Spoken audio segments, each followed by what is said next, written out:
உயிர்த்தெழுந்த இயேசு கிறிஸ்துவின் அற்புதமான நாமத்தினாலே இந்த புதிய நாளிலும் உங்கள் ஒவ்வொருவரையும் இயேசு கிறிஸ்துவின் ஜீவனுள்ள வார்த்தையின் மூலமாய் சந்திப்பதில் நான் கர்த்தருக்குள் மகிழ்ச்சி அடைகின்றேன்.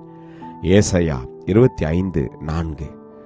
கொடூரமானவர்களின் சீறல் மதிலை மோதி அடிக்கிற பெருவெள்ளத்தை போல் இருக்கையில், நீர் ஏழைக்கு பலனும் நெருக்கப்படுகிற எளியவனுக்கு திடனும் பெருவெள்ளத்துக்கு தப்பும் அடைக்கலமும் வெயிலுக்கு ஒதுங்கும் நிழலுமானீர். Isaiah chapter 25 verse 4. But you are a tower of refuge to the poor, O Lord, a tower of refuge to the needy in distress. You are a refuge from the storm and a shelter from the heat. For the oppressive acts of ruthless people are like a storm beating against a wall, or like the relentless heat of the desert. Amen. கர்த்தருடைய நாமம் மகிமைப்படுவதாக. தேவனுக்கு பிரியமான பிள்ளைகளே, இந்த அற்புதமான வார்த்தையின் பிரகாரமாய் தேவன் நம் ஒவ்வொருவரையும் அவர் அற்புதமாய் நம்மை காப்பாற்றுகிறார். நமக்கு அவர் அடைக்கலமாய் இருக்கிறார்.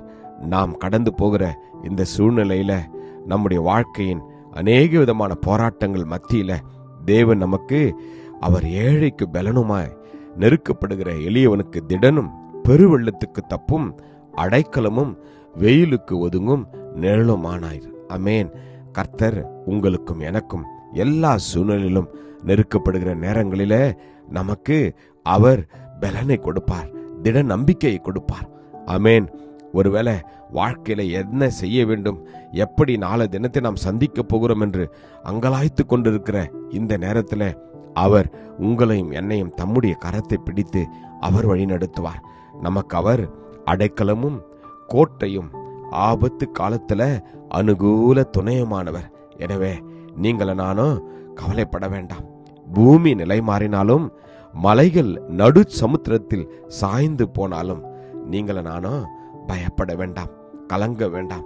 கர்த்தர் நம்மோடு கூட இருக்கிறார். பர்வதங்கள் அதிர்ந்தாலும் நீங்கள் நானும் பயப்படக்கூடாது என்று தாவீது அருமையாய் இந்த வார்த்தையில சொல்கிறார். காரணம், சேனைகளின் கர்த்தர் நம்மோடு கூட இருக்கிறார். யாக்கோப்பின் தேவன் நமக்கு உயர்ந்த அடைக்கலமாய் இருக்கிறார். ஹல்லேலூயா. எனவே நீங்கள் பயப்பட வேண்டாம். நீங்கள் அமர்ந்திருந்து நானே தேவன் என்று அறிந்து கொள்ளுங்கள். ஜாதிகளுக்குள்ளே உயர்ந்திருப்பேன், பூமியிலே உயர்ந்திருப்பேன்.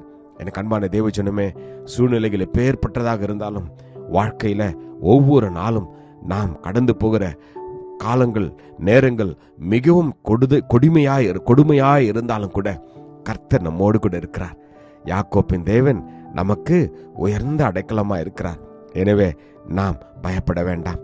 கர்த்தருடைய வார்த்தையை நம்புவோம். அவர் நம்மை அற்புதமாய், அதிசய விதமாய், ஆச்சரிய விதமாய் வழி நடத்துவார். கிருபையும் இரக்கமும் நிறைந்த நல்ல தகப்பனே, இந்த நல்ல நாளுக்காக உமக்கு நன்றி ராஜாவே. அப்பா, இந்த வார்த்தையின் பிரகாரமாய் ஒவ்வொருவருக்கும் தகப்பனே நீ பலனும், ஆண்டவரே ஒவ்வொருவருக்கும் நீ திடனும், ஒவ்வொருவருக்கும் தப்பும் அடைக்கலமும், ஒவ்வொருவருக்கும் நீ நிழலுமாய் இருப்பதற்காக உமக்கு நன்றி ஆண்டவரே. இந்த வார்த்தையை நாங்கள் நம்பி விசுவாசிக்கிறோம், அற்புதத்தை பெற்றுக்கொள்கிறோம். ஆமேன். God bless you. Jesus loves you. Amen.